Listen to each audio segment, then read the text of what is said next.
Okay, so I'm sorry I'm going to talk in English, but I'm afraid there isn't much of a choice here. My Portuguese is not worth attempting, so.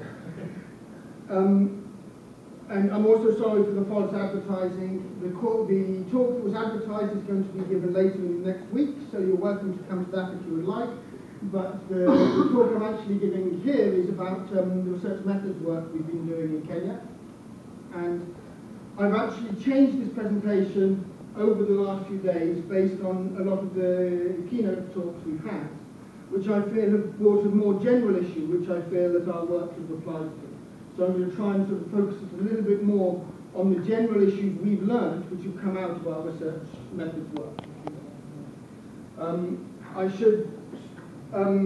think it's important for me to give credit to some of my collaborators on this.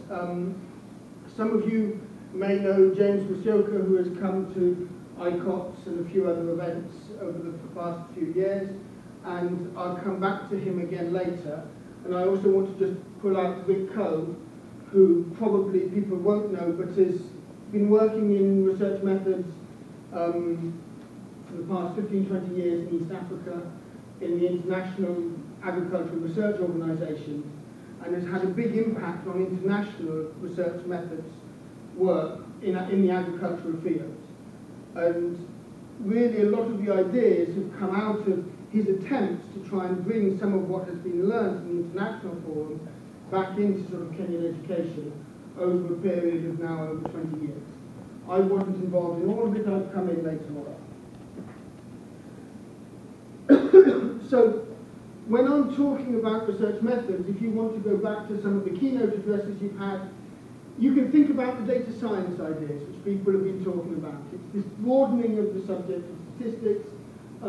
Research methods, as is really needed in a lot of African contexts, is because there's a lot of agricultural research and other research where they're being held back by the methodologies they're using. They're using very traditional statistical methodologies, which are no longer appropriate. I'll give you one simple example to try and illustrate this.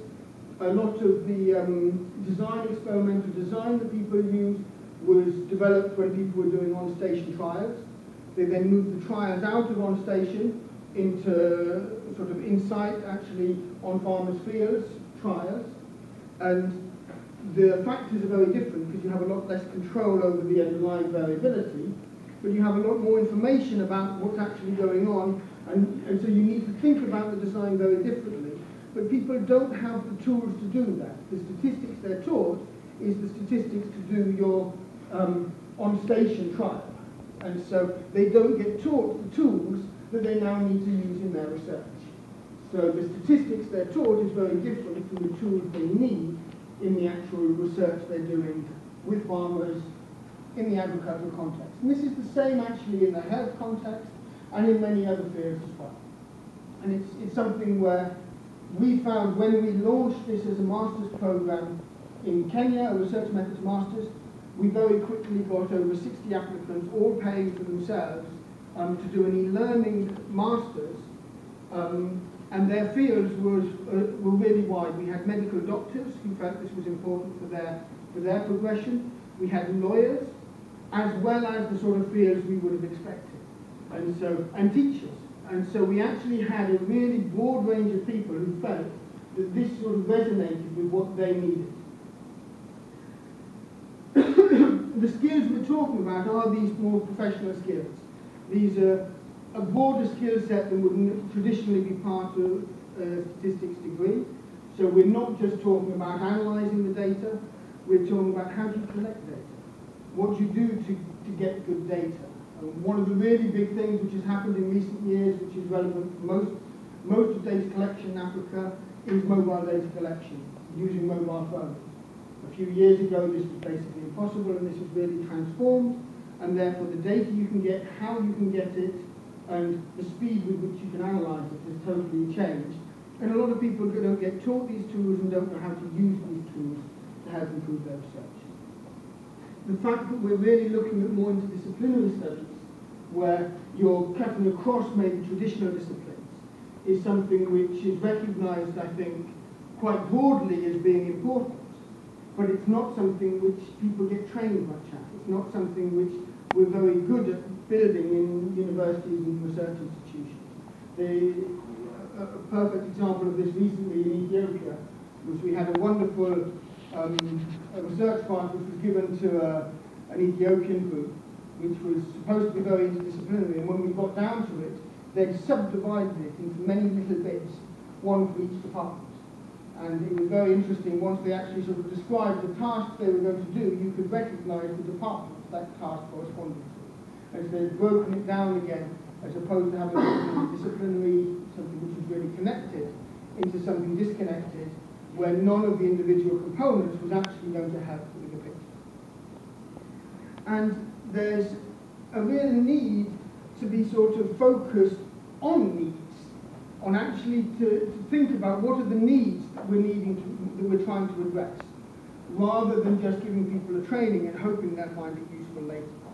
There's a lot of the students we're working with were in full-time employment, wanting to do this as part-time degrees. And so we want to have things where there's an immediate benefit to getting an education. There's a much quicker return on investment of education to actually the work that people are doing. And I think I will start by just discussing the professional master's idea, which has been mentioned in 3 out of our 4 keynote addresses. I don't know if people have noticed that. But this struck me because the professional master's is something, with this particular problem, it has been tried 3 times within the past 25 years in Kenya for the same problem. And all 3 of these professional masters have been successful. They're still going on, they still have students every year, they're still putting out graduates, and the problem remains unresolved. So our conclusion is a professional master's is not the solution. It cannot be the solution to this problem, whether it's the research methods problem, and in my opinion probably the broader data science problem, and it could be the statistics education problem, or whatever it may be. A professional master's is not enough. And that's one of the lessons we feel we've learned over the last few years with this. We're not saying a professional master's isn't needed, but we're saying that the professional master's is not the whole solution. It cannot be the solution on its own. It needs to be part of a bigger strategy. It needs to be a component with a number of things attached to it to actually have an impact. And one of the aspects that I believe in quite strongly, and I feel I've learned from Africa, is that there is a real need to be willing to work across all academic levels. Now we know this is harder. We know that actually if you take yourself down and you work into a specific level, it's easier to achieve something. But being willing to think across academic levels actually is very important if you're wanting to make these more substantial changes, because they're all interconnected. And so I'm going to particularly try and focus the rest of the talk on something which I've not heard people mention, but we now believe is a component of the solution. And that is the idea of sort of, if you're going to have professional masters, you need to have professional doctorates. You need to have a way of continuing that education all the way to doctorate degrees, so that people can be qualified to teach on the master's programs. This is a very simple problem we've been having in Kenya, and one of the fundamental flaws.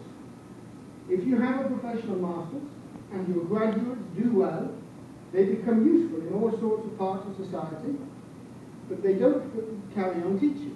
Your best students, if they want to go back to teaching, they go back to a traditional doctorate degree, and then they stop having the professional skills which you've tried to impart in the master's, because that doesn't lead to a doctorate degree.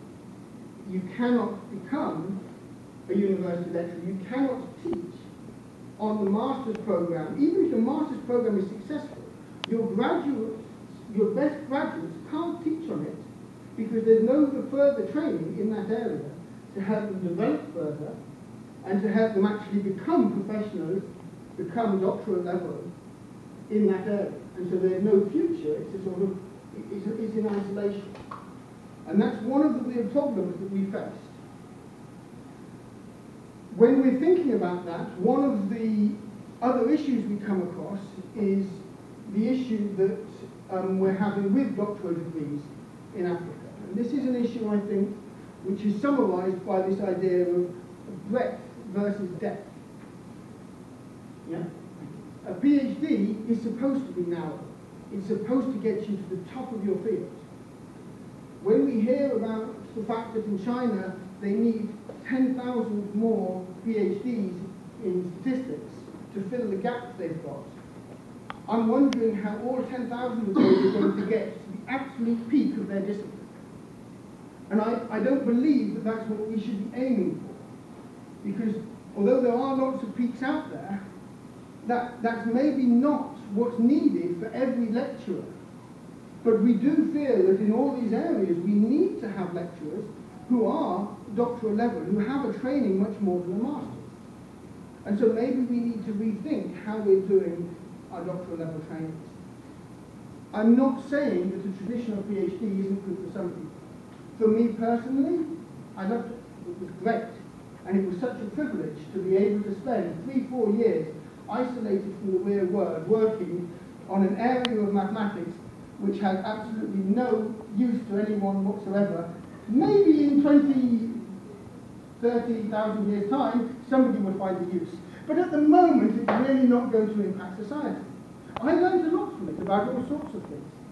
But I don't feel everybody needs to do that to get to be a good university lecturer. And I think there is a real need in societies like in Kenya, which I know very well, for university lecturers. And you're not going to get this just by training people in traditional ways. And so I'm not advocating we get rid of traditional PhDs, I'm advocating we add some ideas for things like professional doctorates. And I think there's a few aspects of that, and I'm going to go very quickly through, I think, part of the question, which is, this has got me thinking about. You know, if we require a PhD, if we require a doctorate degree to be a lecturer, what is it we want from our lecturers? Yes, we want them to be researchers, we want them to be educators, communicators, mentors, managers, maybe innovators. And so I'm going to just very quickly take you through an experience I've had with James, one of my students, who is just completing his PhD. And I'm just going to very quickly say how we've sort of manufactured what I believe could become the ideas behind a professional doctorate with his experience as a PhD student. Informally, he's just been registered for a traditional PhD, but most of what he does doesn't count towards his PhD. That's a shame. It would be really nice if these activities did count towards his PhD. Yes, he's doing research. He will get a research thesis at the end. Fairly traditional, maybe slightly more applied than would otherwise have been the case. He's communicating, he's popularising mathematics, he's working with schools. We've got things called maths camps and maths clubs, which he's involved in. He's involved in the organisation, and he's also involved in the running group. Some of you have met him because he's done work in education, he's done work in his own teaching. He's tried to do research on that. He's actually published more so far in education than he has in his area. He's now getting to the stage where he's publishing in his area. But actually, he was able to publish much earlier and get some experience publishing in education first, based on his experiences, because he's a lecturer, he's a teacher, and he's doing a PhD on the side. He's a manager. When I moved from Maseno, he took over running my grants. So he's been running $200,000 worth of grants as a PhD for students. And he's doing the financial accountability, he's reporting on them, and he's getting an incredible experience. We should give that sort of responsibility more. It's the sort of thing that people need once they actually run their own grants. He's been identifying and supervising the next generation of students. When we have a top student who comes out now of the undergraduate system, he grabs him, he gets him involved in some of the projects. And yes, I then get involved in mentoring them and helping them as well, but he's the first line of that. And he's been identifying them, and we found actually we've got currently 2 who have just done masters, coming out of masters and now coming back to us to work on another project. And he's now innovating. He's actually part of the crowdsourcing thing we're doing to try and make this apps package, which will hopefully solve some of the problems he's facing and we're facing working in Africa. This is the sort of education that we need, I think, to be trying to support, and our current doctoral programs do not support that very. I really want to sort of leave it for you guys to try and think and to discuss. Do we need to rethink how we give our doctoral degrees? Thank you.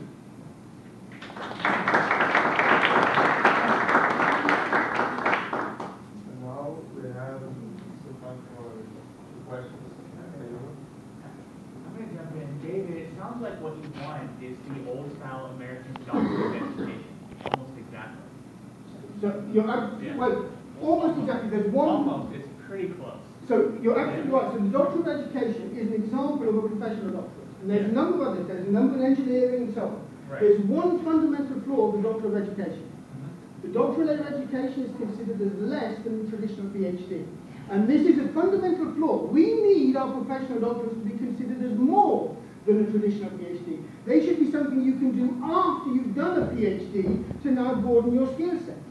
This is not less, it needs to be more. That's the fundamental difference. Other than that, you're absolutely right. It's the same basic principle. True, but the answer is only less in the United States. It could be just the same somewhere else. No, it's not. Yeah, it's not. Absolutely. Yeah. And I want to challenge you too. I think professional doctorates are a great idea for people who are already in the workforce. Yeah. I don't think that we should undermine a PhD for students who are going through. The problem is that in statistics we have allowed PhD to be captured by mathematical statisticians. So here I sit at a statistics education conference with a PhD in statistics education. A PhD, not a professional qualification. There are many areas of research in statistics education and applied statistics that warrant a PhD, not a professional doctorate. And until we have those PhDs valued the same as PhDs in mathematical statistics, I don't think it will matter what you call it, you won't get that view, you won't get the respect from other statisticians of this group of people. Sure. And so I think you need to attack the PhD. You need to be having PhDs like James who have these skills and having them mentor other students and capture the statistics. So I want to respond very quickly to you. I absolutely agree, particularly on one particular point. I only believe the professional doctorate should be done by people who are in the workforce. That I absolutely agree on. And the key point is this. Most of the people in Kenya who are doing PhDs are lecturers. They are in the workforce. And they're trying to do a PhD on the side. And it's a terrible quality because they cannot bring in what they're gaining in the workforce and what they're doing in the workforce to count and to be the component of the doctoral training that they're doing. So I absolutely agree that the professional doctorate should only be for people in the workforce. If you have a privilege of having a grant to spend 3 or 4 years working on a research project, I'm all for that. And I don't think that should be stopped. But, and that's what the PhDs, the traditional PhDs should be, and that should be in all sorts of areas. And they should keep going. None of my students in Africa have that privilege. There are no grants. You get to do a PhD by being a lecturer. I'm in the Department of Statistics in Australia, and I had an international student who would send me his transcript and everything to their PhD in stats education. So I had to get special permission from my department before I can say, yes, apply, and we'll see whether you will be accepted to do educational statistics education PhD supervised by the statistics department lecturer. I've been told we need to get someone from education because this is not statistics PhD. But the person is so keen and is going to add to knowledge base. So I don't know whether we should call it a professional doctor because it's still adding to knowledge base. So how do we define traditional PhD compared to... I agree with both of you. That example to me is a traditional PhD. And the fact that traditional PhD should be broader, I agree with. But that doesn't stop the fact that we still need a professional qualification as well for the people who are in employment. And that's the key. So, yeah. Okay, I think my time is up. Thank you.